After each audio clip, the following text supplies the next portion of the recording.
Preview.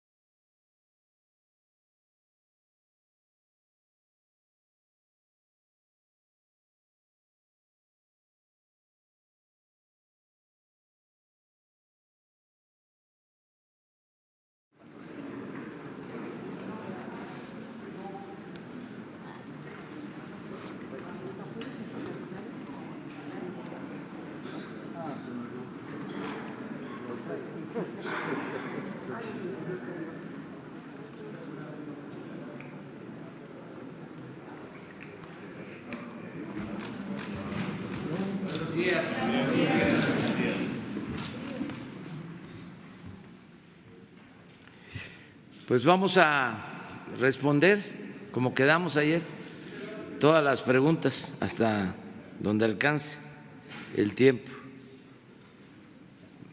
¿No quedaron pendientes? No. Entonces vamos por la izquierda.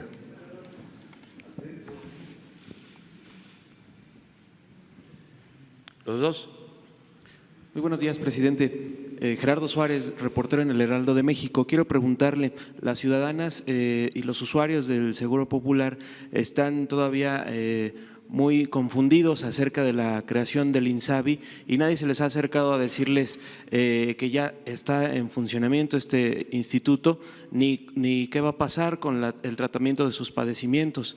¿Qué hará al respecto el gobierno para aclarar esta situación? Y si me permite otra pregunta después. Sí, es muy buena la pregunta porque en efecto ya no existe el llamado Seguro Popular, que para mi manera de ver las cosas y por la experiencia visitando centros de salud y hospitales,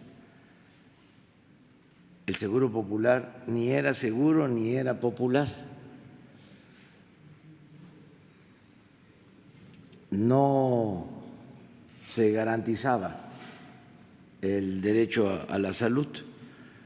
Ahora lo que se ha decidido es que se pueda otorgar, proporcionar atención médica y medicamentos gratuitos a todos los mexicanos. Desde luego, hay dos servicios que se prestan desde el sector público: el que atiende a derechohabientes, el ISSSTE, el seguro, y este nuevo servicio que va orientado a dar atención a quienes no cuentan con seguridad social, a la población abierta, que es la más pobre, la más necesitada. Estamos hablando de casi el 60% de los mexicanos que no tienen seguridad social. El propósito es que todo el que se enferme, que necesite atención médica y medicamentos, pueda ser atendido, se le garantice el derecho a la salud. Esto lo vamos a ir convirtiendo en realidad, porque no se resuelve por decreto. Sí se creó el Instituto de la Salud para el Bienestar, pero el sistema de salud pública estaba en el abandono. Centros de salud, hospitales, sin medicamentos, sin materiales de curación, sin médicos, sin especialistas, con muy mala infraestructura, sin equipos de rayos X. abandonado por completo el sistema de salud. Entonces se transferían recursos para el llamado Seguro Popular a los estados y no se administraban bien, no en todos los casos, para no generalizar y herir susceptibilidades, pero en algunos casos hasta se desviaban esos recursos, es decir, no se utilizaban para la atención médica y los medicamentos, sino con otros propósitos. Había muchísima corrupción en la compra de medicamentos. Aquí lo vimos, todavía estamos batallando con eso, porque 3, 4 distribuidoras, ni siquiera laboratorios, vendían el 70% de todas las medicinas que compraba el gobierno. Estamos hablando de alrededor de 70,000 millones de pesos. Entonces, todo esto se ha ido atendiendo, hay resistencias porque existían estos monopolios, ha habido campañas para hablar de desabasto, de falta de medicamentos,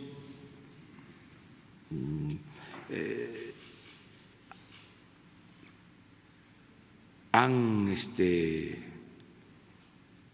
hablado de falta de medicamentos para niños con cáncer, enfermos de SIDA, todo eso. Bueno, tuvimos que comprar medicamentos en el extranjero. Estamos padeciendo de boicot de parte de los que manejaban este gran negocio. Entonces nosotros pensamos que si se termina la corrupción, con el mismo dinero nos va a alcanzar para entregar todos los medicamentos, para cumplir lo que establece el artículo 4 de la Constitución, el derecho del pueblo a la salud. Y estamos también trabajando para que se contraten médicos, para que se utilice la infraestructura y se pueda dar servicio las 24 horas en los hospitales.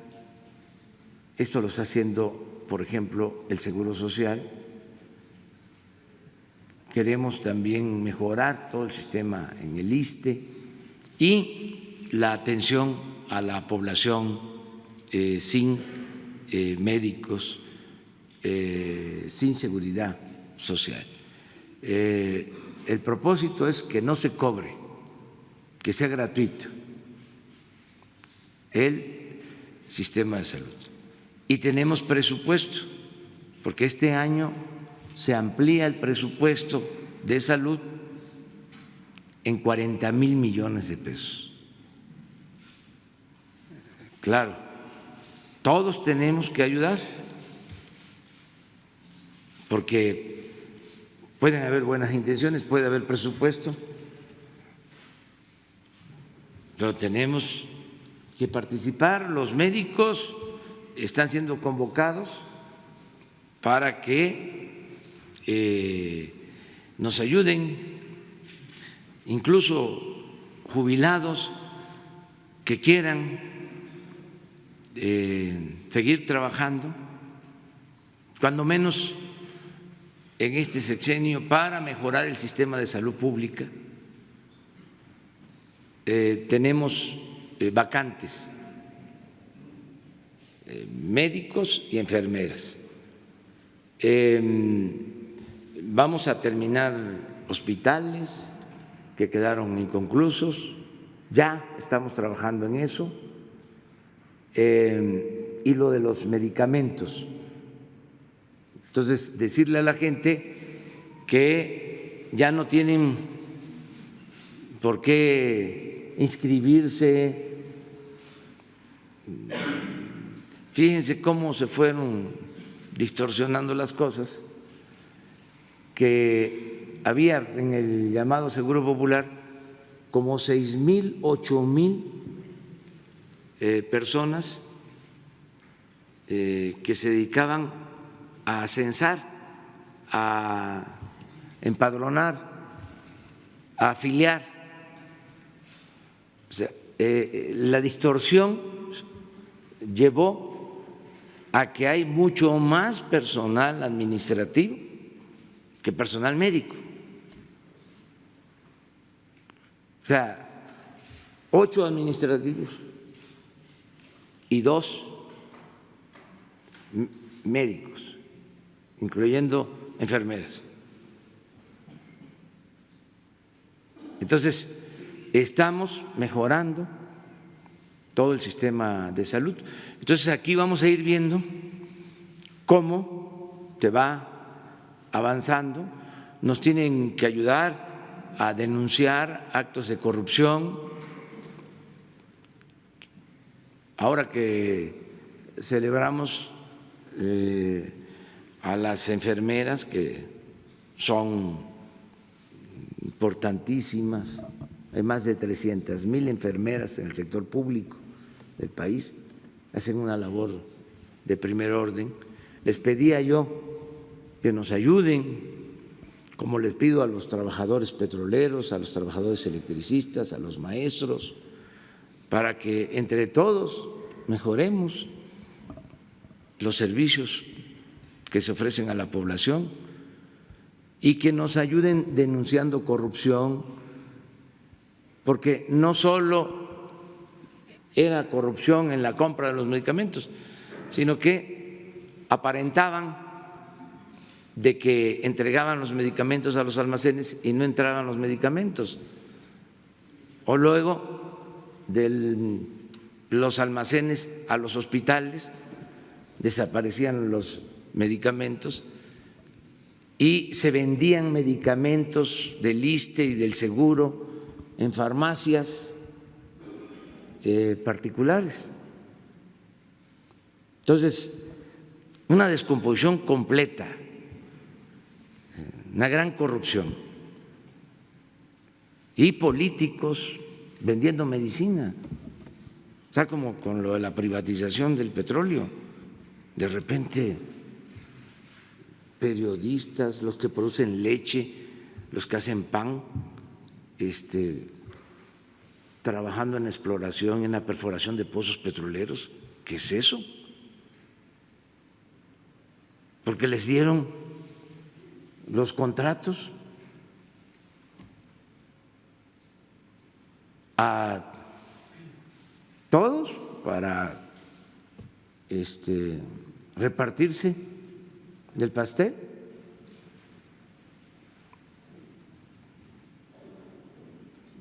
O sea, sin experiencia, sin capacidad, sin conocer qué es la industria petrolera, qué es explorar, qué es perforar, qué hace un ayudante de piso, qué hace un chango, qué hace el perforador, qué es una batería de separación. O sea, cómo se extrae el petróleo, nada.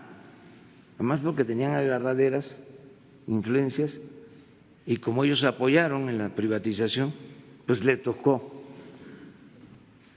su parte. Afortunadamente, pues no les alcanzó el tiempo, sonó la campana, la alarma, y se paró eso y nos dejaron el 80% del potencial petrolero, y con eso estamos sacando adelante a Pemex y levantando la producción. Lo mismo en el caso de la industria eléctrica. Entonces, esa es mi respuesta, que nos ayuden. Es todo un desafío el que tengamos médicos en las comunidades más apartadas y que estén todos los medicamentos, no solo el llamado cuadro básico, que ya no debería de existir, sino todas las medicinas que se requieren.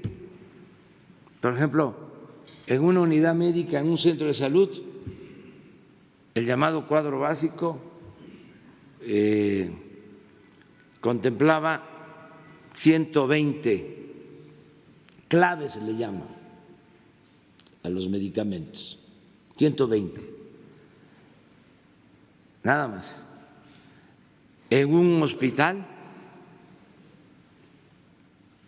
300, un hospital de segundo nivel, un hospital ya de tercer nivel, 600, 800, 1000 claves. Hasta en esa normatividad se advierte una discriminación. O sea, enfermos que tienen derecho solo a un número determinado de medicamentos, si viven en las comunidades más apartadas, y el que vive en la ciudad sí tiene posibilidad de contar con todos los medicamentos y además con todos los servicios médicos. Uno de los problemas que tenemos es que los especialistas no quieren ir a trabajar a las comunidades más apartadas. Hay hospitales del IMSS Bienestar que no tienen pediatra porque no hay pediatras. Estamos resolviendo eso. Decidimos pagarles más a los que trabajan en las comunidades más apartadas, que el que quiera trabajar aquí en la Ciudad de México o en las ciudades pues tiene derecho, ¿no? Nadie está obligado a irse a trabajar a las comunidades apartadas, puede quedarse a trabajar aquí, pero que gane más el que trabaje en Chiapas, el que trabaje en Oaxaca, el que trabaje en la Tarahumara. Eso es lo que estamos haciendo. Entonces, hay vacantes en el seguro, vacantes en el sistema de salud, hay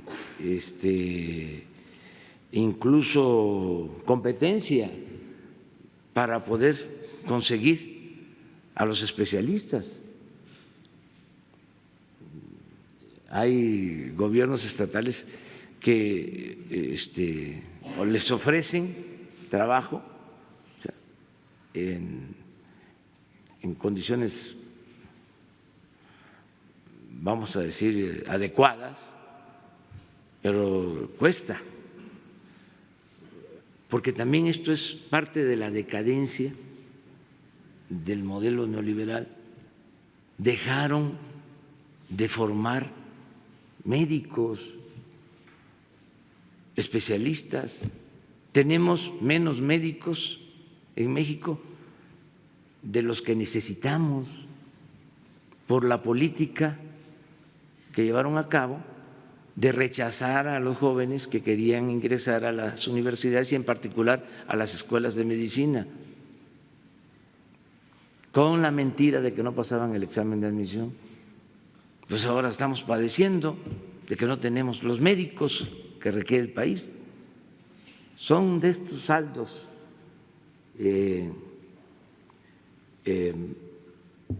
negativos que nos heredaron, que dejó el llamado neoliberalismo. Ahora, aquí adelanto, el lunes próximo vamos a dar a conocer ya la convocatoria para la Escuela de Medicina y de Enfermería, la universidad que se va a establecer en la Ciudad de México. Esta es una iniciativa del gobierno de la Ciudad de México, de Claudia Sheinbaum. Entonces, aquí van a venir los que están conduciendo este plan para explicar a cuántos alumnos se van a recibir, qué capacidad va a tener la universidad.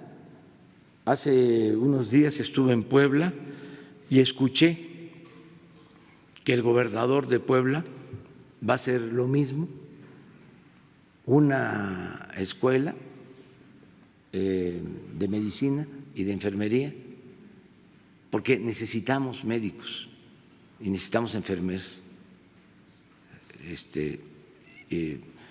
En tanto tenemos todos los médicos, se forman, que va a llevar tiempo, lo tenemos que hacer, aunque ya no nos toque a nosotros verlos graduados, pero tenemos que resolver este problema del país. En tanto, estamos convocando a jubilados, a muchos médicos que están trabajando en consultorios particulares. Hay muchos consultorios, no quiero hacer competencia desleal, pero en farmacias hay muchos médicos ahí. Entonces, los necesitamos y hago el llamado, pues, que nos ayuden. Hay muchos que son de los estados de la República, incluso de municipios, que regresen a sus estados, a sus municipios, se les garantiza su trabajo, sobre todo si son especialistas, que son los que más necesitamos para el sistema de salud. Solo si harán alguna campaña casa por casa o algo para acercarse a la gente. Sí, va a haber información, hace falta información. O sea, por eso es buena tu pregunta.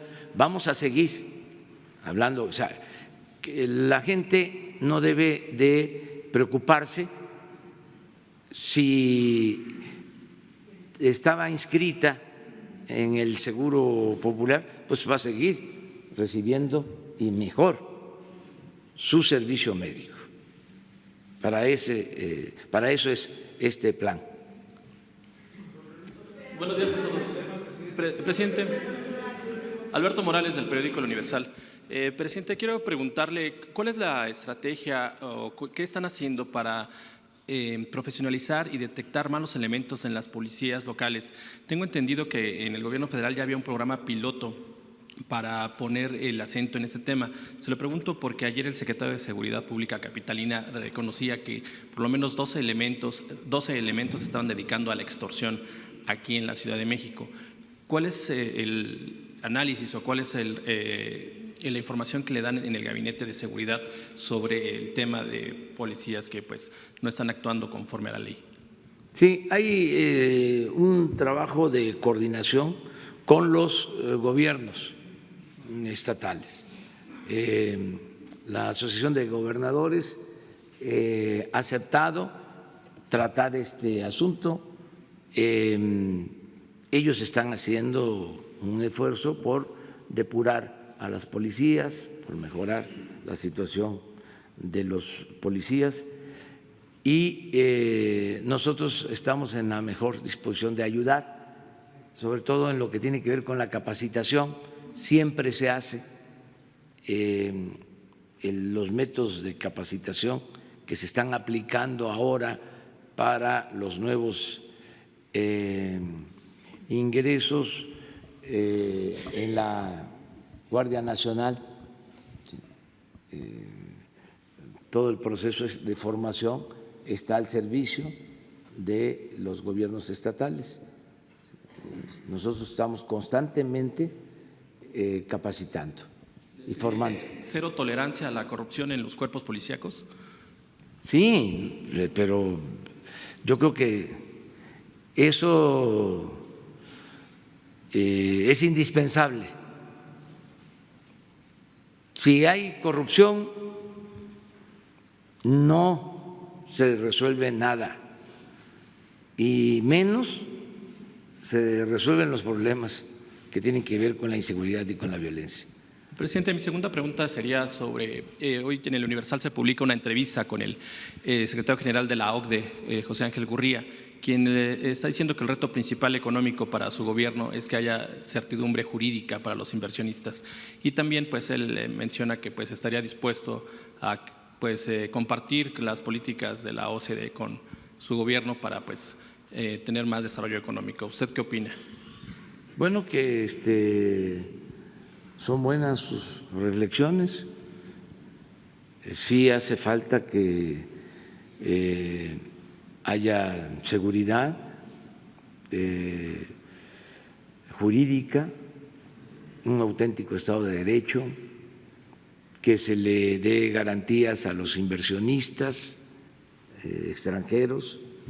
Todo lo que estamos haciendo, no ha habido ningún problema en ese sentido, por eso está llegando la inversión extranjera más que nunca al país y esperamos que se incremente la inversión foránea porque ya está por aprobarse en el Pleno del Senado de Estados Unidos el tratado comercial. Ayer ya se aprobó en la Comisión de Finanzas del Senado de Estados Unidos, 25 votos a favor, 3 en contra.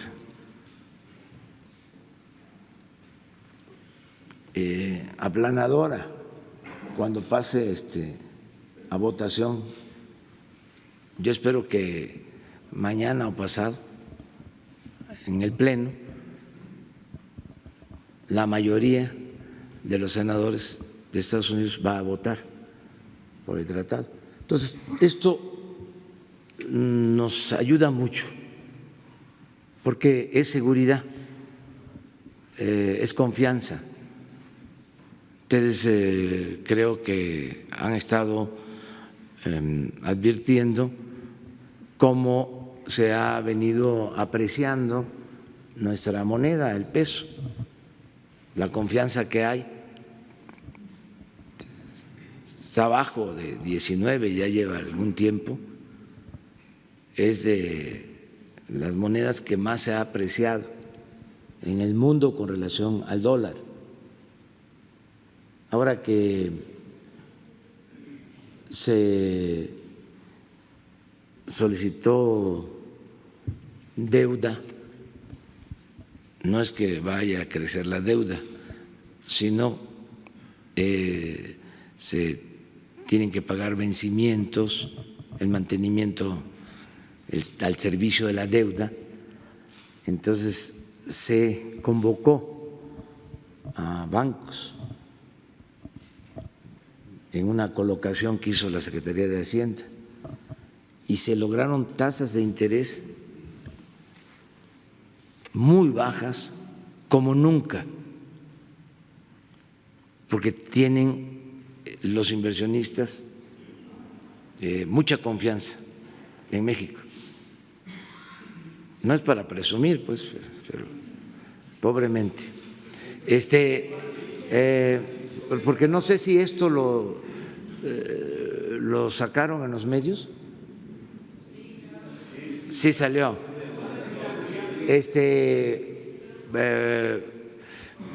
Creo que menos de 4% la tasa. Algo realmente excepcional, sí. Entonces, yo le voy a pedir al secretario de Hacienda que les informe sobre esto, porque es una señal, es un indicador de confianza. Pero precisamente se entrevistó el licenciado Gurría con el secretario de Hacienda y el secretario de Hacienda platicó con él, incluso hay la posibilidad de que nos encontremos cuando regrese. Él va a estar en México en estos días, pero yo tengo, y él también, sí, problemas de agenda, de ocupación. Va a tardar todavía a cargo de la OCDE año y medio, le falta. Y entonces quedamos que cuando regrese vamos a platicar con él.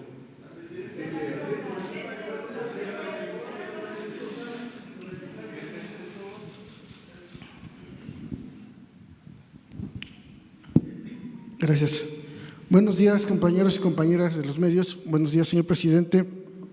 El día de ayer se habló acerca del Sindicato Mexicano de Electricistas. De hecho, usted afirmó que el SME lo destruyeron. Este año hay cambio de su secretario general, que es Martín Esparza, y se piensa reelegir. Lleva 15 años como secretario general y ya antes venía ocupando otras carteras, es decir, prácticamente nunca ha trabajado.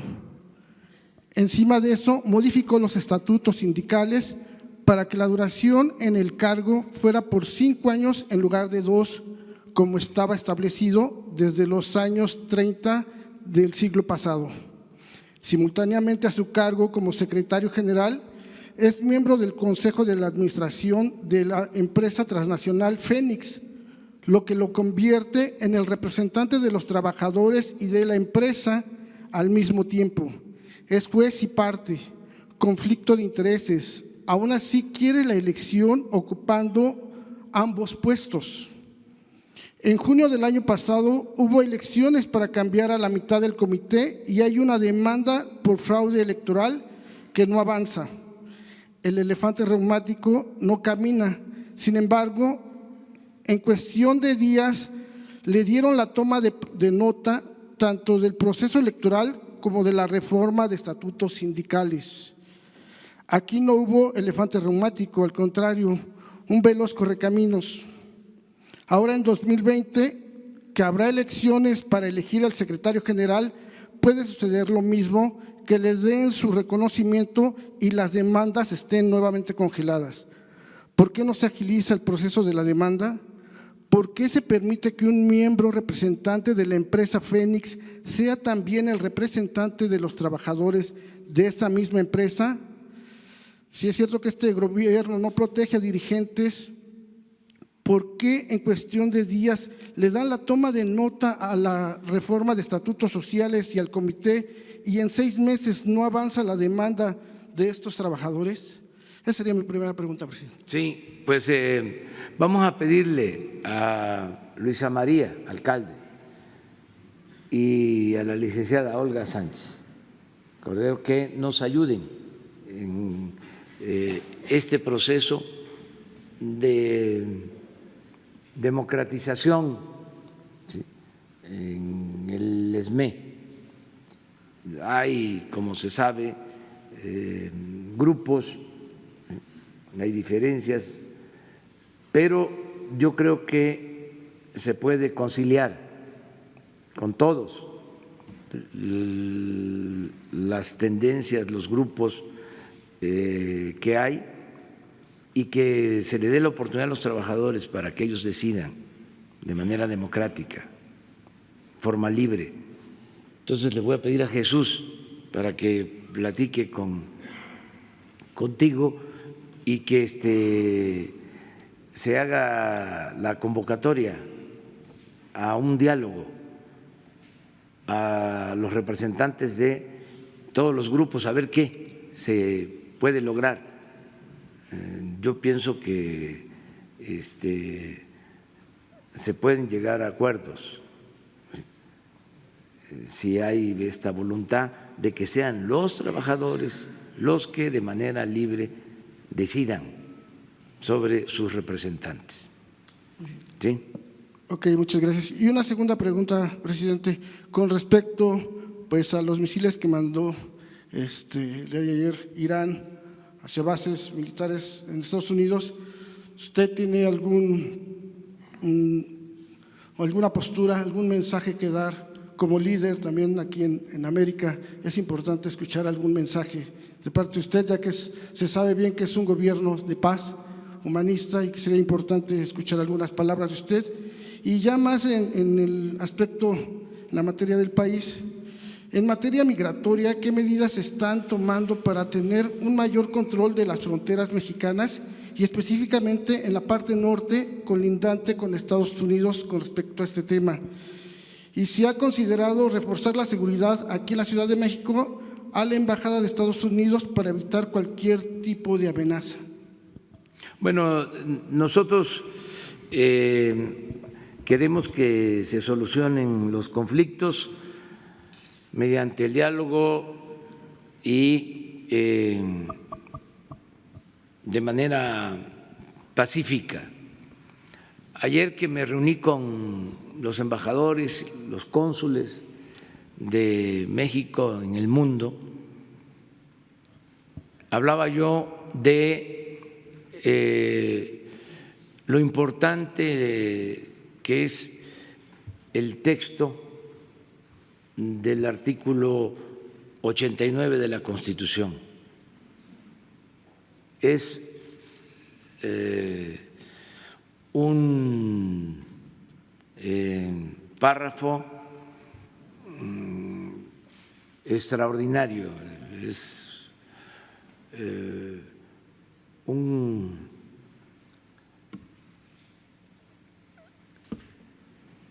catálogo de principios que deben guiar nuestra política exterior.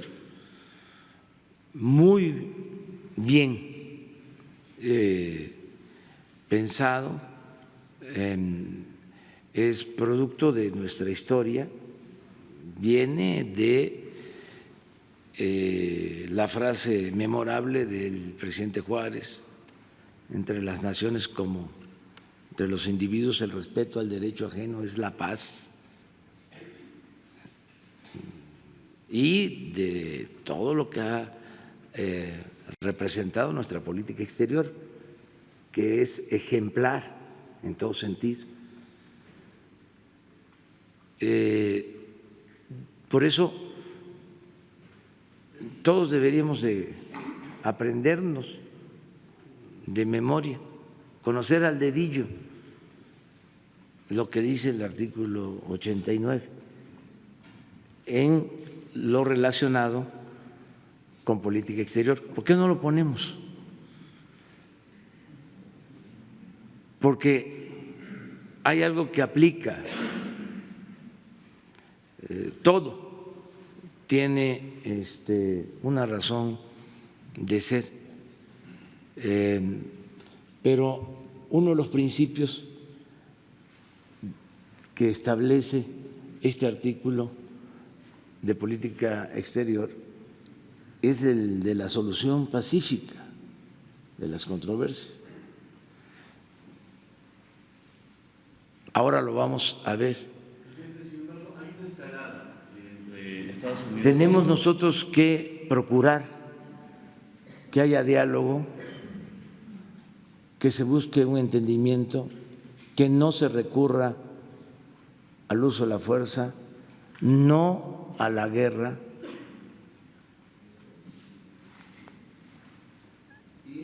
Y esa es la postura de nuestro país. La definió ayer con mucha claridad la Secretaría de Relaciones Exteriores. Nosotros estamos por la búsqueda de soluciones pacíficas y en una postura de neutralidad.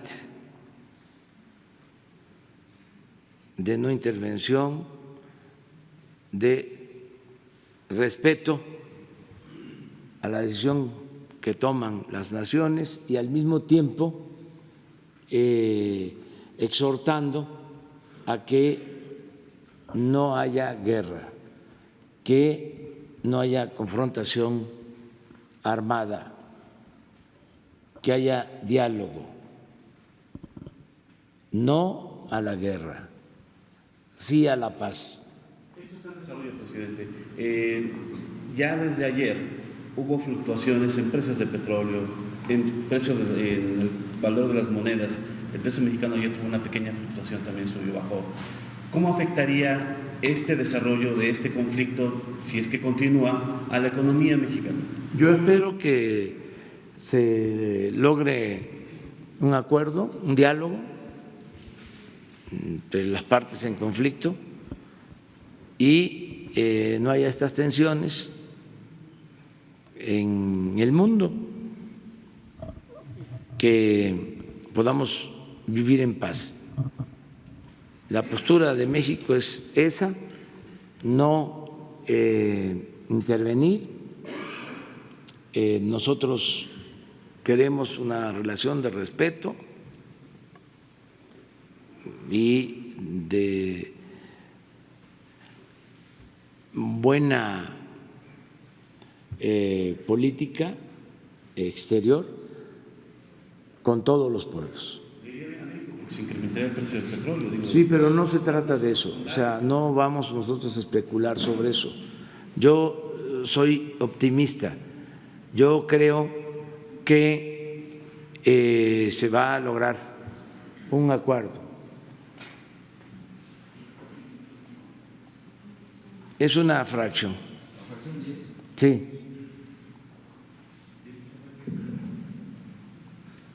¿Me prestas?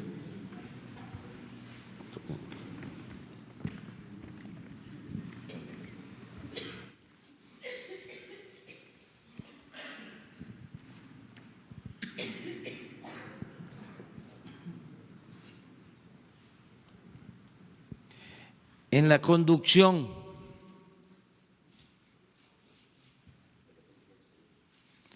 de la política exterior, el titular del Poder Ejecutivo observará los siguientes principios normativos.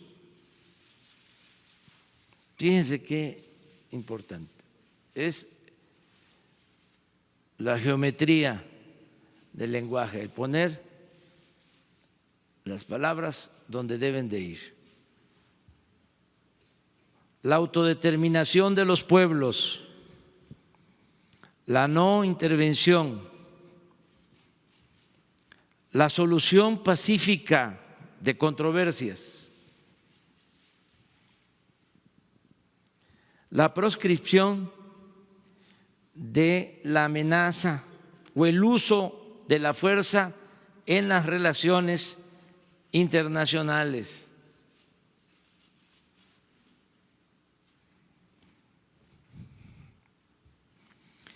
La igualdad jurídica de los estados, la cooperación internacional para el desarrollo, el respeto, la protección y promoción de los derechos humanos y la lucha por la paz y la seguridad internacionales. Es un párrafo claro, preciso, que tiene que ver con nuestra historia. Es breve y bueno, doblemente bueno. Eso es lo que puedo contestar. Nosotros vamos a pegarnos a esta política, vamos siempre a buscar la paz y vamos a actuar de manera responsable en este conflicto o esta tensión que se ha generado por los enfrentamientos de Estados Unidos e Irán. Gracias. Buenos días, Alberto Rodríguez de Noticias. En este contexto de la libre determinación de los pueblos, ¿por qué México está buscando un asiento en el Consejo de Seguridad de la ONU? De tener este asiento va a tener que votar en un sentido o en otro sobre este tipo de conflictos. En caso de tener el asiento, ¿México va a abstenerse de votar?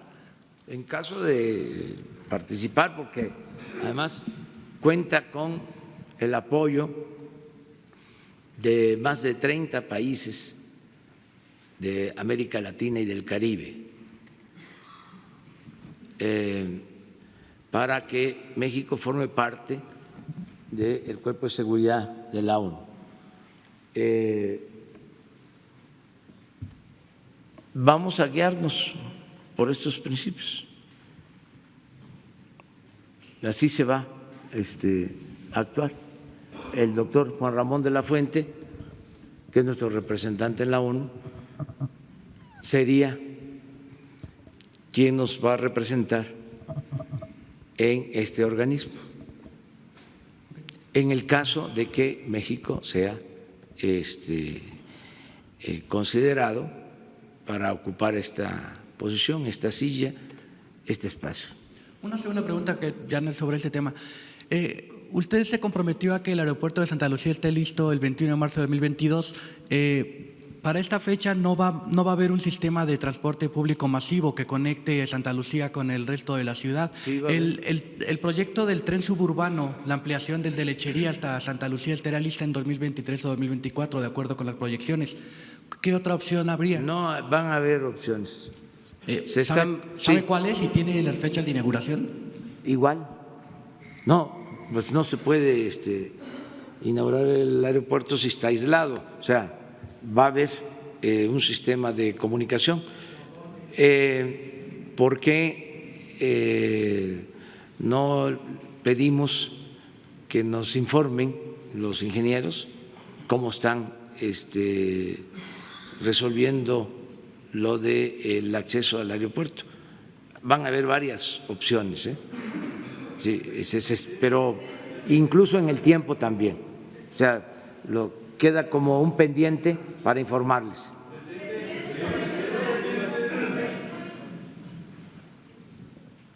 Nos vamos con las tres compañeras, las tres pidieron, ¿verdad? No, dos de atrás. Después. Señor presidente, Jaime Hernández. Y luego a la derecha. Jaime Hernández, del diario digital Bajo Palabra. Señor presidente, usted ha reiterado que todos los servicios de salud deben de ser gratuitos, pero no ha dicho que solo serán gratuitos los servicios básicos de primer y segundo nivel, pero no así los servicios de alta especialidad. Esto lo aclaró ayer la Secretaría de Salud, que afirma que se seguirán cobrando cuotas de recuperación para los servicios de alta especialidad. ¿Cuál es su opinión al respecto? ¿Son o no son gratuitos todos los servicios como usted se ha comprometido? Y también, si le fuera posible, dar su opinión sobre el reconocimiento que le hizo ayer la Organización Panamericana de la Salud sobre la creación del INSABI. Y si me permite una segunda pregunta. Sí, tenemos que ir resolviendo lo de las llamadas cuotas de recuperación, porque en efecto eso impide que el servicio sea gratuito. Esto se da mucho en hospitales de especialidades, ¿sí? Pero se va a llegar a un acuerdo.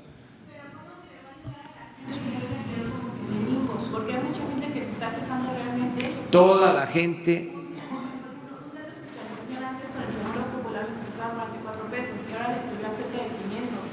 Y hay gente también que, por ejemplo, un señor se quejó acerca de que, por ejemplo, su mamá había aparecido que le iban a aplicar unos estudios. Sin embargo, como no es alcanza una señora a los estudios, no le quieren tampoco entregar el cadáver. Entonces, también, ¿cómo se les va a apoyar a la gente? Todo el apoyo. Pero es que eso que tú estás planteando debe de ser atendido de inmediato. Pero ¿cómo se puede acercar a la gente para que realmente Pues todos los servidores públicos tenemos que atender a la gente y no tienen que pagar ni por la atención médica ni por los medicamentos. Y hay resistencias, porque también los que manejaban las cuotas, ¿sí?, a veces, y no todos, hacían mal uso de esos recursos. O sea, estaba podrido el sistema de salud pública.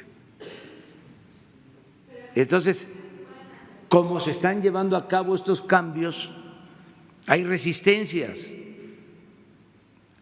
Yo he constatado de que en algunos hospitales del ISSSTE le dicen a pacientes: no hay medicamentos por la austeridad.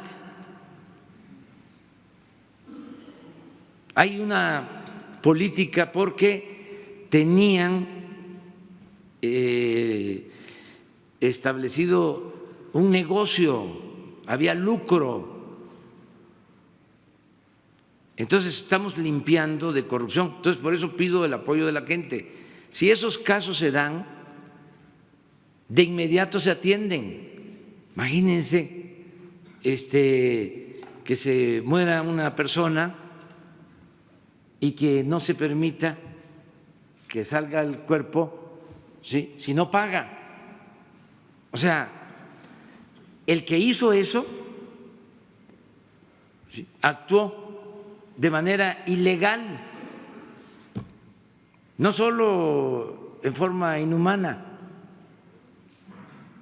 de manera inmoral, sino también ilegal. Pero van a seguir dándose estos casos y van a seguir señalándose en los medios, ¿sí?, porque van a mantenerse las resistencias a que estas cosas cambien. Acabar con la corrupción lleva algún tiempo.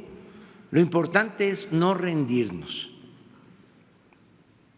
Se acaba la corrupción porque se acaba la corrupción. ¿Sí? O sea, ya que se entienda, nos va a llevar tiempo porque van a haber estas resistencias, pero las vamos a ir superando. Y por eso estoy aquí todos los días. Y si ustedes me traen, además les pido a ustedes y a la gente, a todos los ciudadanos, que me traigan los nombres y en dónde es que subieron la cuota de 70 a 500 pesos. A ver, ¿dónde? ¿Quién lo hizo? O sea, sí, Hospital General de México, pero eso es una abstracción. O sea, necesitamos nombre, quién fue el que padeció de este abuso. O sea, que nos ayuden, porque ahora le van a dar mucho vuelo a todas estas denuncias. Es natural, no quieren que se terminen con estas lacras. Entonces necesitamos todos ayudar. ¿Pero qué hacemos? ¿Regresamos al Seguro Popular? ¿Volvemos a entregar el dinero y que todo quede igual y que no haya medicinas y que unos cuantos se roben el dinero de las medicinas? No, nos va a costar. Esto es como una carrera de obstáculos. Perdón, presidente, sobre el reconocimiento que le hizo la organización. Pero vamos a ver, deja que termine ahorita vas. Pero vamos después 2 y tú 3. Sí. Sobre el reconocimiento que le hizo la Organización Panamericana el día de ayer sobre el INSABI. Sí, está bien, pero todavía no lo merecemos. Ok, me permite la segunda pregunta. En el primer año de su gobierno se ha incentivado a los productores del campo con apoyos. Ahora, con la firma del Tratado de Libre Comercio, ¿qué opinión le merece de su gobierno si ya están listos los productores para incursionar en nuevos mercados? Sí, porque ahora los productores mexicanos tienen apoyo. El tratado, cuando inicia, tiene, entre otras fallas, yo creo que la principal falla del tratado original fue el que hubo una apertura indiscriminada, sin límites estratégicos, y se puso a competir al productor nacional con el productor del extranjero, sobre todo con el productor de Estados Unidos, en condiciones de desigualdad, porque el productor del extranjero, el productor en Estados Unidos, y eso debe saberse, porque los conservadores satanizaron el subsidio, los productores del extranjero reciben subsidio. En Estados Unidos los productores reciben como el 80% de su costo de producción en subsidios. Entonces, el productor en México está abandonado a su suerte, no tenía nada. Entonces pusieron a competir en condiciones de desigualdad a los productores. Por eso se cayó el campo, se cayó la producción en el campo, por eso se despobló el campo, por eso el fenómeno migratorio. Entonces, ¿qué estamos haciendo nosotros? Regresando al campo, apoyando a los productores. ¿Cómo? Precios de garantía.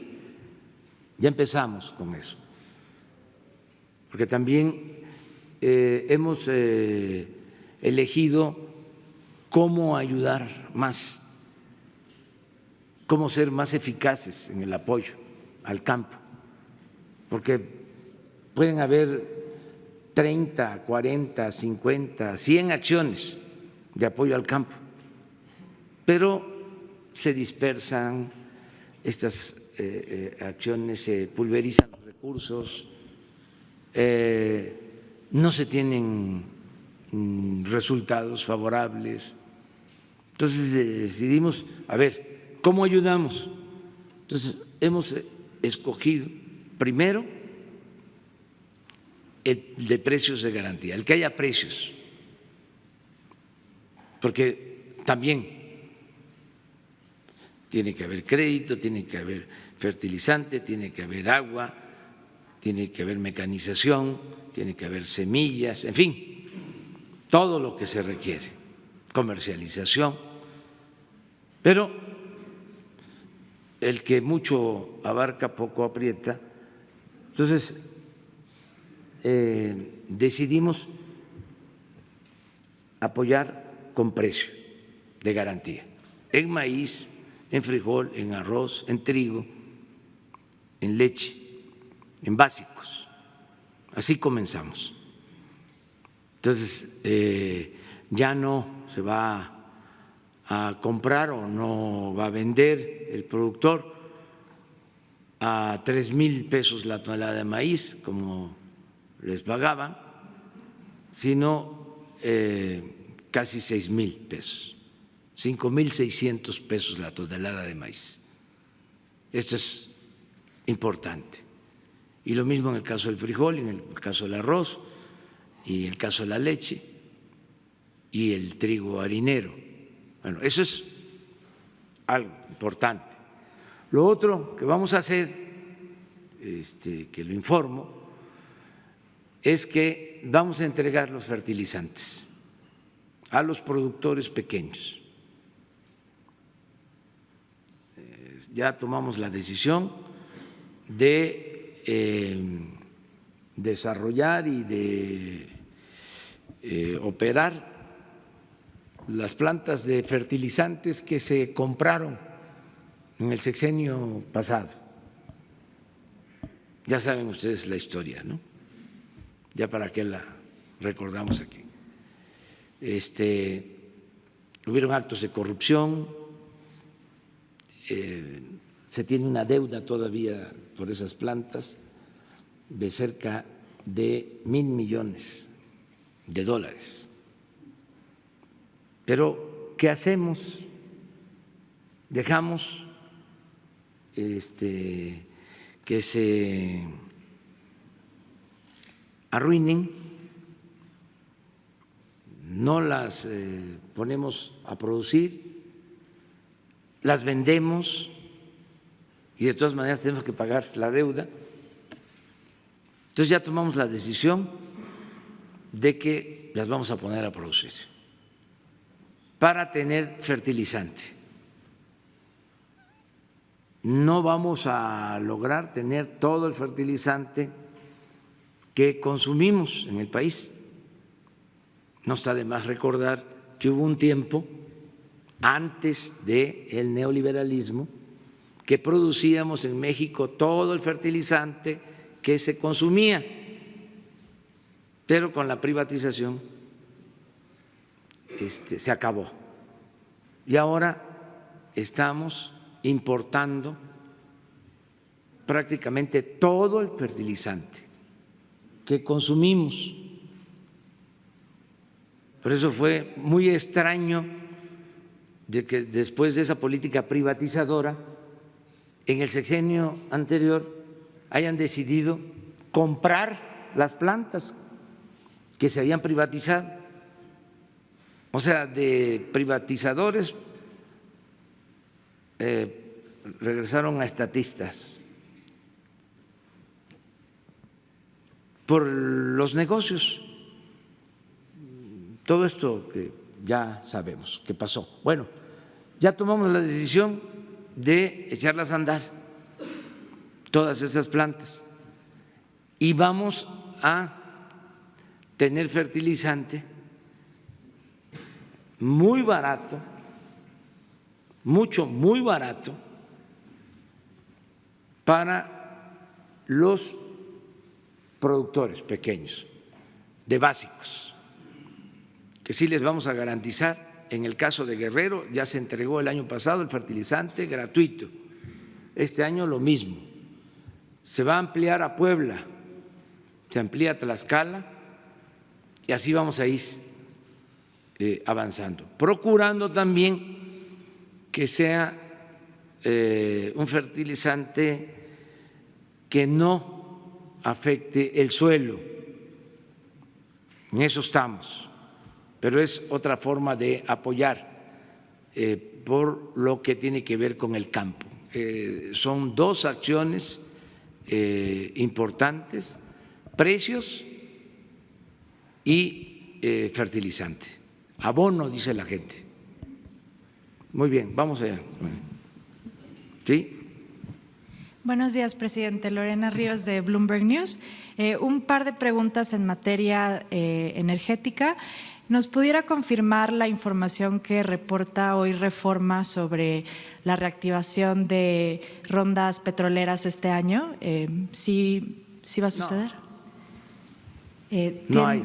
¿Ya hay fecha, tiene un plazo contemplado para atraer inversión a exploración de aguas profundas? No está contemplado. Es que ya se entregaron contratos desde el sexenio anterior para la explotación en aguas profundas. Lo que estamos pidiendo ahora es que inviertan, porque tienen los contratos y no producen. Entonces, ¿cómo les vamos a dar nuevos contratos si no están invirtiendo? Debe de quedar muy claro. Se aprobó la reforma energética, se les entregaron 110 contratos a empresas particulares, nacionales y extranjeras, para explotación del petróleo en tierra, en aguas someras y en aguas profundas. Bueno, de esos 110 contratos que llevan 4 años, un poco más, solo se están produciendo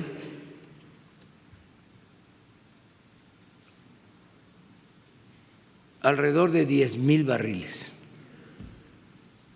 de 1.735.000 barriles que se extrayeron ayer. De 1.735.000 barriles que se extrayeron ayer, solo 10,000 son extraídos por las empresas que recibieron los contratos. Fue un rotundo fracaso la llamada reforma energética. Si no intervenimos con Pemex, se hubiese desplomado por completo la producción en Pemex, hubiese fracasado por completo la empresa y estaríamos metidos en una situación gravísima en lo económico y en lo financiero. Que es uno de los logros del gobierno en este año, un mes que llevamos, es que salvamos ya a Pemex y se recuperó la producción petrolera. Por primera vez en 14 años no se cayó la producción de petróleo. O sea, fue un extraordinario logro por la buena administración en Pemex, por el trabajo de los técnicos petroleros y de los trabajadores. Se rescató Pemex. Entonces, ¿cómo vamos a convocar a nuevas rondas? O sea, no tiene sentido. Esto no es un asunto político, ideológico, es juicio práctico. ¿Para qué quieren contratos si no invierten? Es como el caso de la minería. Se llegaron a entregar 90 millones de hectáreas en concesión para la explotación minera. ¿Cuándo se termina de explotar una superficie tan grande que representa el 40% del territorio nacional? O sea, miles de años. O sea, ¿por qué tantas concesiones?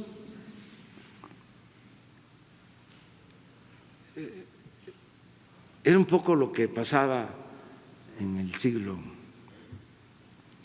XIX o sucedió durante toda la colonia, lo de las tierras de mano muerta, o sea, grandes extensiones sin un uso productivo, nada más para la especulación. Entonces, esa es la información. Estamos trabajando con empresas privadas en lo que tiene que ver con contratos de exploración, de perforación, bueno, en la rehabilitación y en la construcción de la nueva refinería, pues son empresas particulares, privadas, las que están trabajando. Pero la entrega de bloques, como se hizo, las rondas para que particulares extraigan el petróleo, no dio resultado, o sea, no funcionó. Engañaron diciendo de que si se entregaban estos contratos iba a llegar la inversión extranjera a raudales, iba a aumentar la producción. Nada ahora me dicen que para el 2024 van a aumentar la producción en 200,000 barriles con estos contratos. Pues ojalá, pero no nos vamos a atener a eso, porque si nos hubiésemos confiado a esas declaraciones, declaraban los altos funcionarios del sector energético de que íbamos a estar produciendo 3 millones de barriles diarios por la reforma energética. Y todavía no he escuchado a nadie de los apoyadores de esa reforma que ofrezca una disculpa a los aplaudidores, a los que bravo, esto sí es modernidad.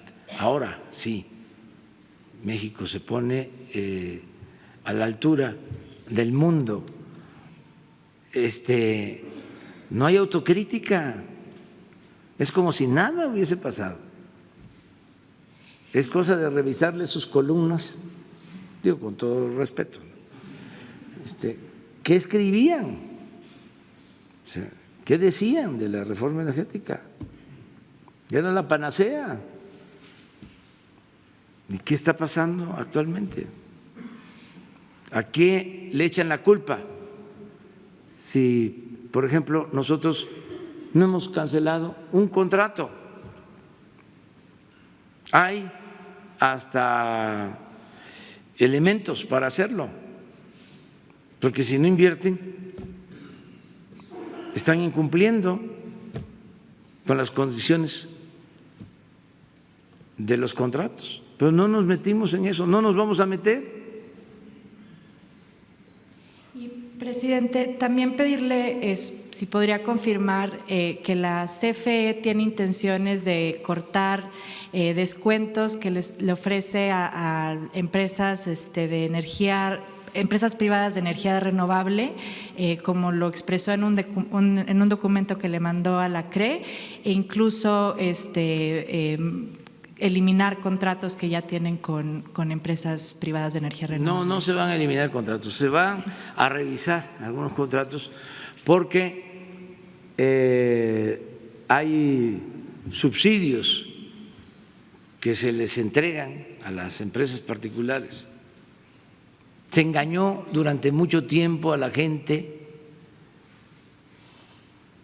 diciéndoles que el subsidio que se daba en energía eléctrica era para el consumidor y no, el subsidio mayor es a las empresas particulares y esto no sucede en ninguna parte del mundo. Aparte de que se les compra la energía, se les da un subsidio. Por ejemplo, no pagan nada por la transmisión de la energía que producen. Eso sí, corre a cargo de la Comisión Federal de Electricidad. Entonces, no vamos a hacer nada arbitrario. Estamos revisando todo esto que fue muy dañino para el interés general, para el interés público. Queremos nosotros competencia, libre mercado, no estas condiciones de privilegio. A pesar de que pudiera afectar al sector de energía renovable. Es que no va a afectar, porque nosotros vamos a impulsar mucho la generación de energía eléctrica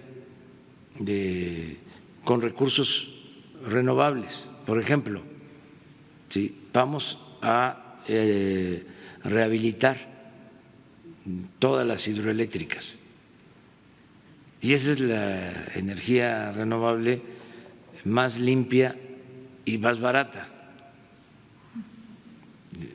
Lo único que se va a hacer ahí es modernizar el sistema de las hidroeléctricas, el sistema de generación de energía, sobre todo con turbinas de mejor capacidad. Cuando se construyeron estas hidroeléctricas no se tenía la tecnología que ahora se tiene en el mundo. Entonces se puede generar más energía con la misma agua en las mismas hidroeléctricas, y es energía limpia, renovable. Y va a haber todo un plan para eso. Y nos estamos poniendo de acuerdo con el sector privado. Les informo que vamos a presentar un plan de inversión conjunta, inversión pública-privada, del sector energético, que incluye Pemex y que incluye la Comisión Federal de Electricidad. O sea, y se va a definir en qué campos se puede invertir. ¿Cuándo sería esta? Yo creo que a más tardar a mediados de febrero. Okay. Ya se está trabajando en los proyectos. Y ya por último, última pregunta. En el caso del gasoducto Tuxpan-Tula, en caso de que la empresa TC Energía se oponga al desvío del gasoducto, ¿qué medidas contemplaría tomar el gobierno? ¿Y tiene contemplado el gobierno desviar otros gasoductos? Gracias. Pues en este caso se va a convencer de que se busque otro trazo. Todavía no trabajan en el trazo original porque la gente no lo permite, y en este caso la gente tiene razón. Por lo general siempre el pueblo tiene la razón. A veces se molestan mis adversarios, dicen que hablo del pueblo bueno. De lo que no tengo duda es de que el pueblo es sabio, de que el pueblo sabe lo que conviene y lo que no conviene. Y a veces sabe más que nosotros.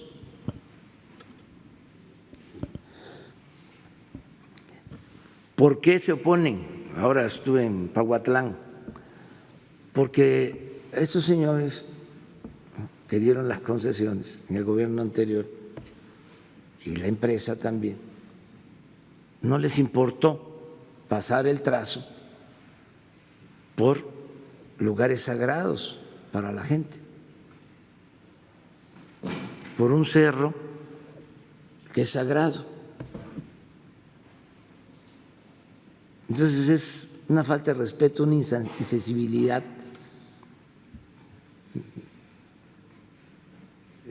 ¿Cómo se va a permitir eso?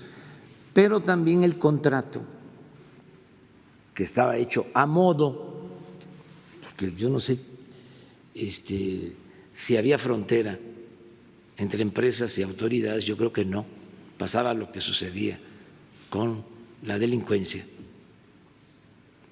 Resulta que en el contrato, si no se construye la obra, el gobierno paga. O sea, tiene que pagar el gobierno. Entonces,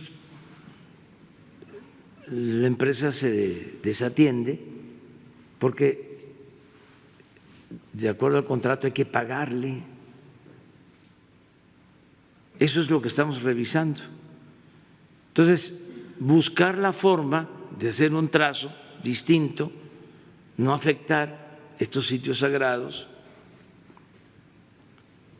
Y se puede, porque además necesitamos en esa zona, como en todo el país, la energía eléctrica. Ahora que fui por allá, a Pahuatlán,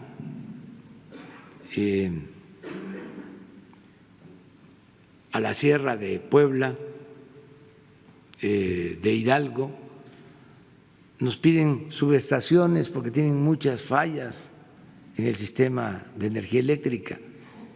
Y es por eso, porque nos faltan plantas para la generación de energía, y para tener esas plantas se requiere el gas para producir la energía eléctrica.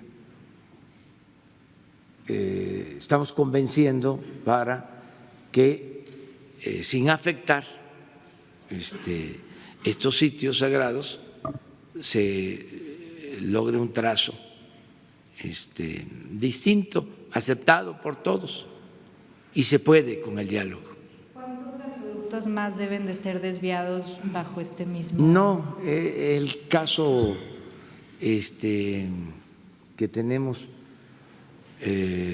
más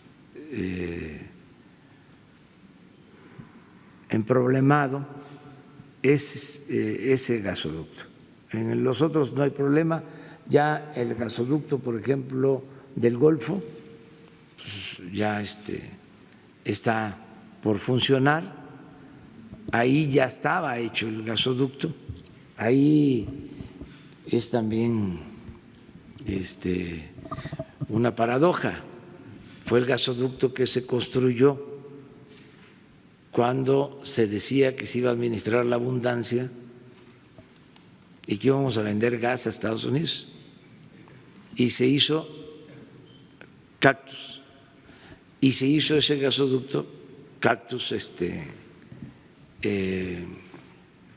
Tamaulipas, Cactus Reynosa.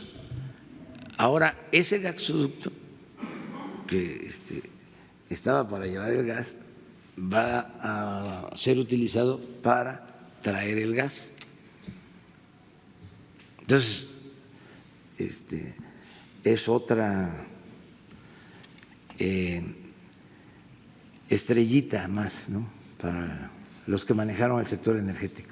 Presidente, y el costo de la cobertura petrolera que acaba de comprar Hacienda para proteger el precio del petróleo no se hizo público. Esta es la primera vez en muchos años que eso ocurre. ¿Nos pudiera proporcionar el precio? ¿Cuánto costó la cobertura petrolera? Le pedimos al secretario de Hacienda, ¿sí?, que les informe. Gracias. ¿Sí? Y que se aproveche para informar también sobre la deuda, porque leí algo, como se pusieron al mercado estos bonos, de inmediato salieron a decir de que estábamos endeudando, ¿no?, al país. No, que no iban a haber deuda, y no es deuda, es la reestructuración de la misma deuda que traemos, pero sí terminamos el año, ¿se acuerdan que quedamos que lo íbamos a ver? Terminamos el año sin aumentar la deuda, terminamos este año con 0.1 abajo del PIB de lo que fue el 2018, muy poquito, pero no bajó un poquito, pues. Estamos hablando de que debe de significar pues como unos 2.000 o 3.000 millones menos en términos cuantitativos. Presidente, buenos días. Lidia Arista, reportera de Grupo Expansión. Quisiera preguntarle sobre el Banco del Bienestar. Yo sé que nos explicó sobre esto el lunes, sin embargo, han quedado muchísimas dudas respecto a de dónde van a salir los recursos. Usted mencionaba que son de un ahorro. En este sentido, ¿de qué secretaría específicamente saldrían estos recursos? ¿Ya están etiquetados para este año? Y luego, en la construcción de estas unidades, no son muchas 3 por día, va a alcanzar el tiempo, no es arriesgado comprometerse a construir más o menos 100 al mes, ya lo decía usted. Esa sería la primera pregunta, por favor. Sí, es todo un reto, es un desafío, pero es una necesidad. Eso es lo mismo.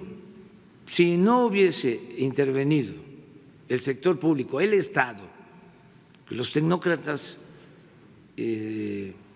quisieran que desapareciera el Estado, que se diluyera el Estado, que todo quedara al mercado. Esa era la concepción neoliberal, entre otros criterios. Claro, también de manera muy hipócrita, porque sí usaban al Estado cuando se trataba de rescatar a las instituciones financieras en quiebra. Por ejemplo, usaron al Estado para el FOBAPROA, eso sí, pero el Estado no podía cumplir su responsabilidad social, no estaba para eso. Incluso se violaba la Constitución. El artículo 25 de la Constitución establece que el Estado debe promover el desarrollo. Sí. Pero todo eso estaba empolvado, se había dejado de lado. Si no es por el Estado, si no es por la Comisión Federal de Electricidad, no se hubiesen electrificado los pueblos de México, porque las empresas particulares iban a buscar electrificar las ciudades, no iban a llevar las líneas de electricidad a los pueblos. Tenemos el 97% del territorio electrificado por la Comisión Federal de Electricidad, por el Estado. El otro ejemplo, contrario, se les dejó a los particulares.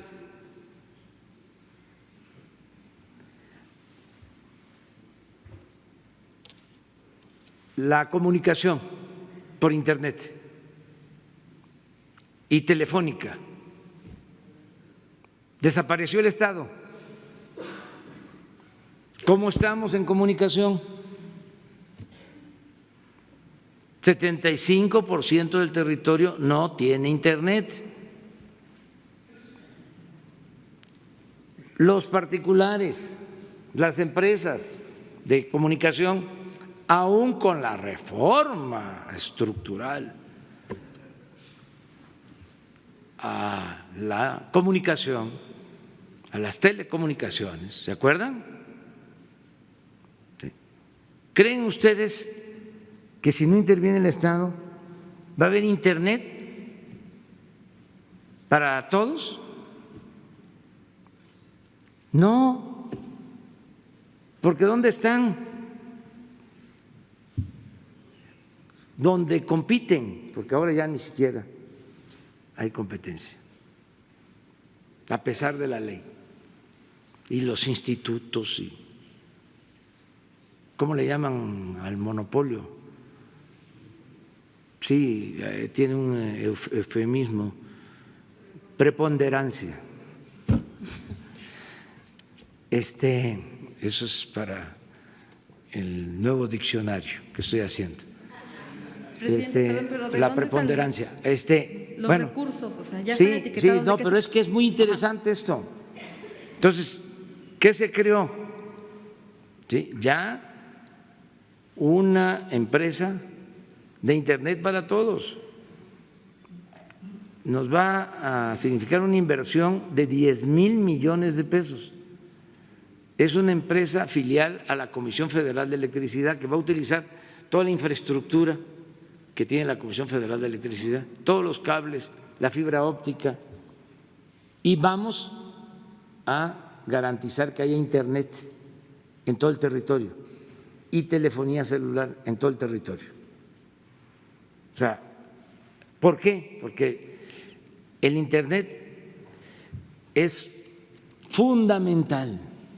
Esa es una gran revolución en las comunicaciones, en la información. Entonces, lo tercero, los bancos. Se acabaron los bancos estatales. No quedaron ninguno. Dejaron uno, Bansefin, un banquito que saben que tenía rentado el servicio de cómputo. Rentaba el servicio de cómputo. Bueno, los que nos están viendo, nos están escuchando, yo creo que nunca habían escuchado hablar de Bansefin. O sea, estoy seguro que más de la mitad no sabía que había escuchado este nombre, Bansefin. Bueno, todo era banca privada. El resultado, no hay lo que llaman ahora también para el diccionario inclusión financiera. No hay servicios bancarios. ¿Dónde hay servicios bancarios? ¿Sí? Solo en las ciudades. Hay más de 1000 municipios que no tienen una sucursal bancaria. Entonces nosotros estamos dispersando recursos para apoyar a la gente y no tenemos cómo hacerlo. Se tiene que entregar el recurso en efectivo o la gente tiene que ir a sucursales que están a 2, 3 horas. Entonces ya también he leído cuestionamientos de que para qué nos metemos nosotros a hacer estas sucursales. Son necesarias. Si no acercamos esos servicios a las comunidades, a la gente, no vamos a impulsar el desarrollo del país. Son cosas importantes el que existan estos sistemas de cobros automatizados con tarjetas y que exista el sistema de Internet, la comunicación. Eso es básico. En los dos aspectos, México es de los países más atrasados del mundo. Entonces no tienen por qué estar reclamando si vamos a construir estas sucursales. Además, si la banca privada quiere hacer sus sucursales, tienen todo el derecho de ir a los pueblos y poner ahí sus sucursales, pero como no lo van a hacer porque no lo consideran un negocio, lo tenemos que hacer nosotros porque nosotros tenemos que ocuparnos de los negocios públicos. O sea, es nuestra responsabilidad social. El Estado no puede incumplir su responsabilidad social. Eso es lo que hace distinto al sector público del sector privado. Entonces vamos a hacer estas 2.700 sucursales. Repito, 1.350 este año y 1.350 el año que viene. ¿De dónde sale el dinero? Son 10,000 millones de pesos para los 2 años, 5,000 que ya tenemos para este año y 5,000 para el próximo. Una vez que estén funcionando las 2.700, el gasto de operación anual va a ser de 6,000 millones de pesos. Pero como nosotros dispersamos solo en programas de bienestar 300,000 millones, ¿sí?, con un porcentaje por el pago de comisión de la dispersión de esos 300,000 millones, el banco es autosuficiente, no requiere subsidio. así es que se va a mantener este banco y va a tener sucursales en todos los pueblos grandes y se va a acercar este servicio a la gente.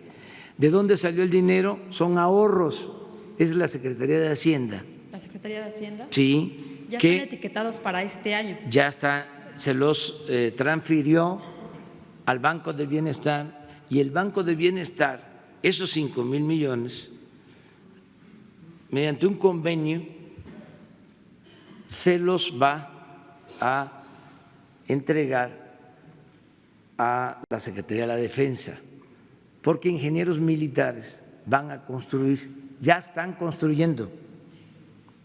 Yo les voy a invitar dentro de 2 meses, cuando mucho 3, a inaugurar las primeras. O sea, porque ya están trabajando,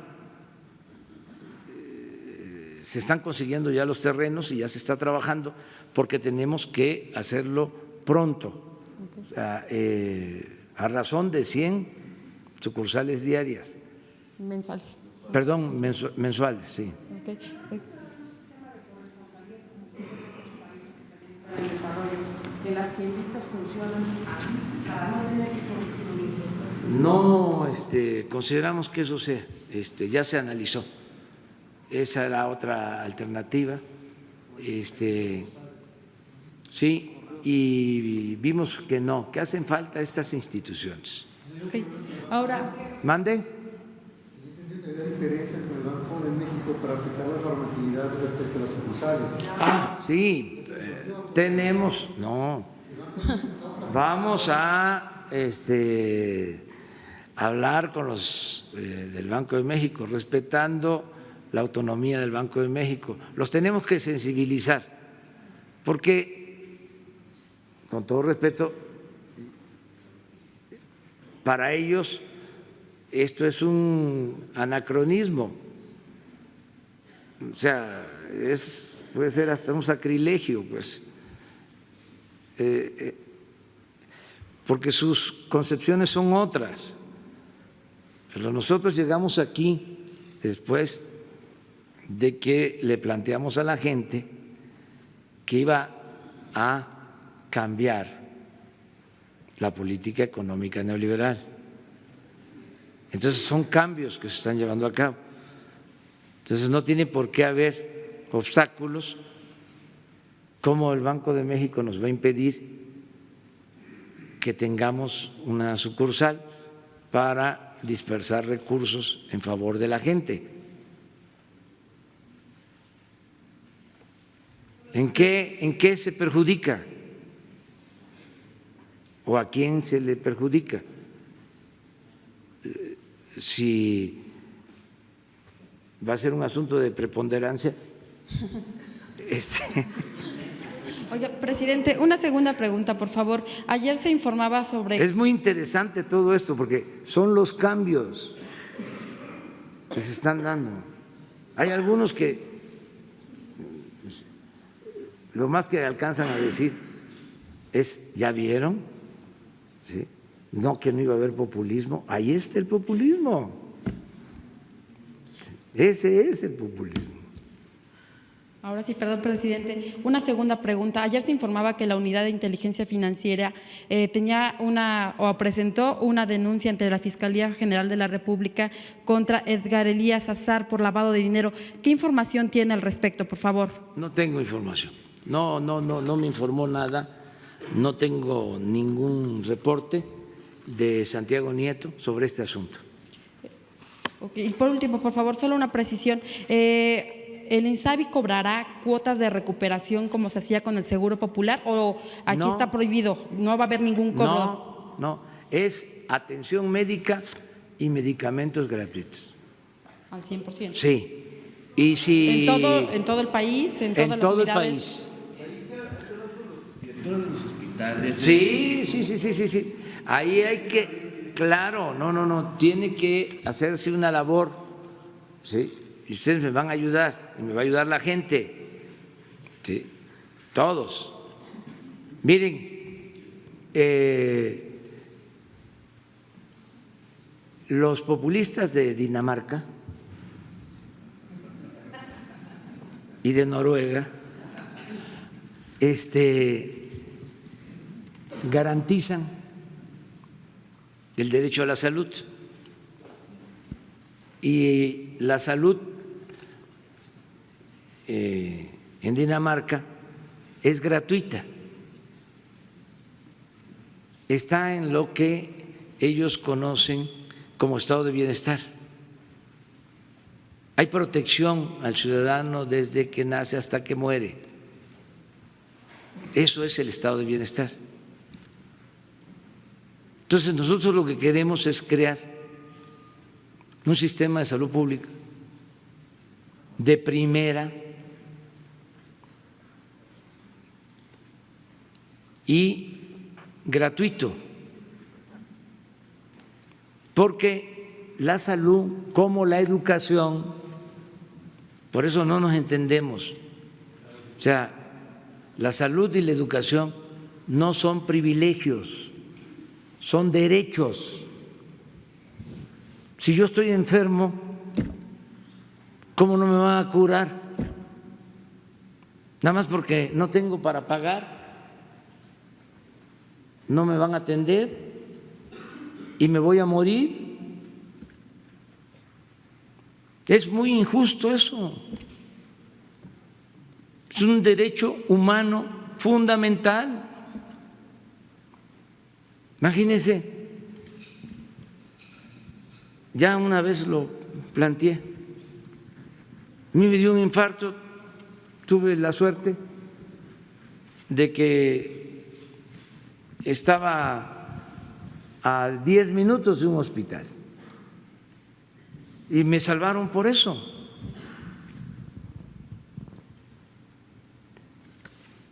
Le pasa lo mismo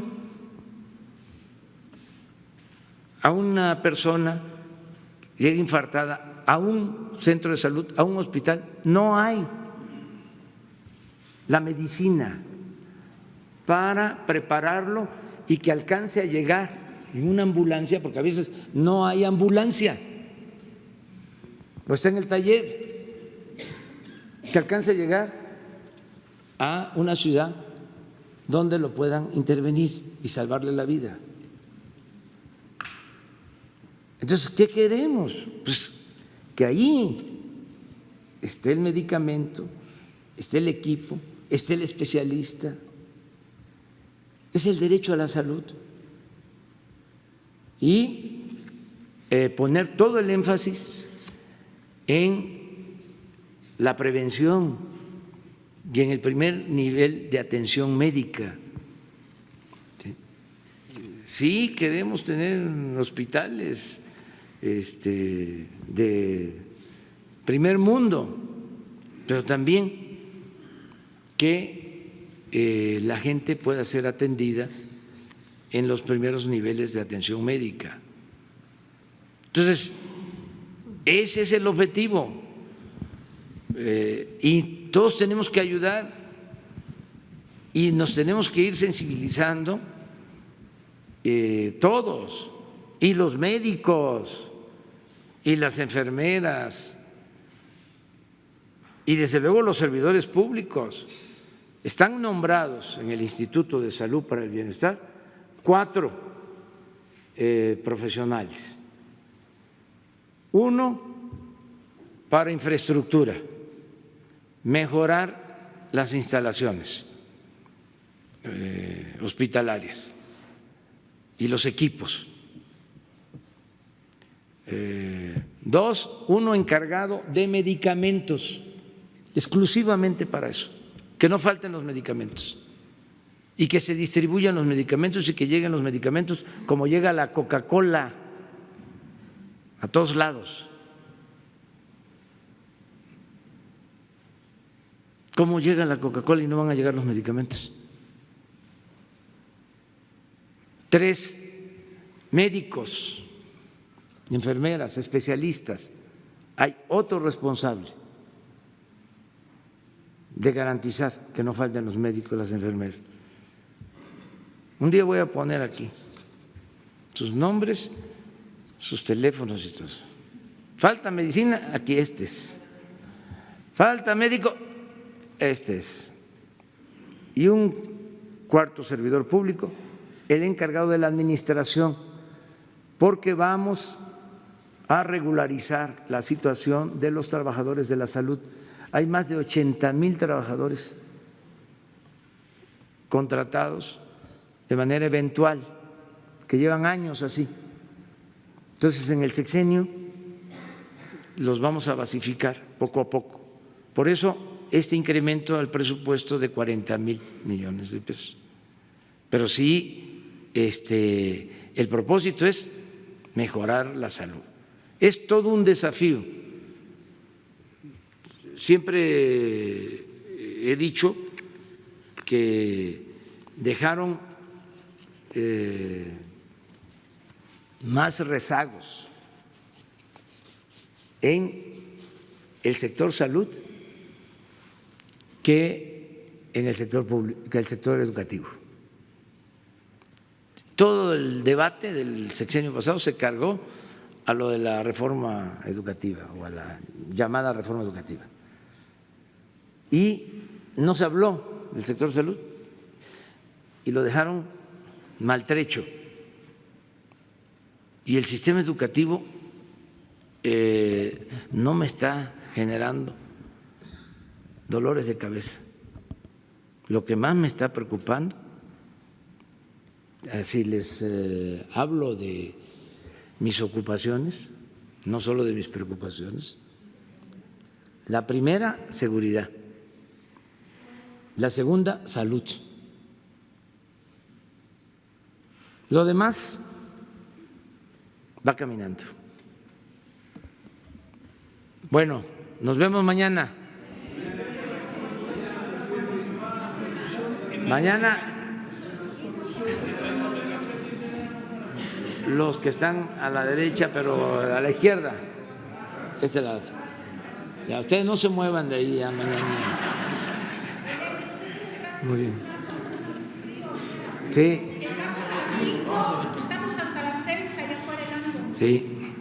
Y hay que procurar a ver si si se tiene café o algo, ¿no?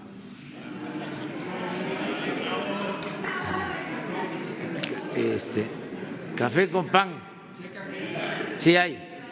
Bueno, nos vemos mañana.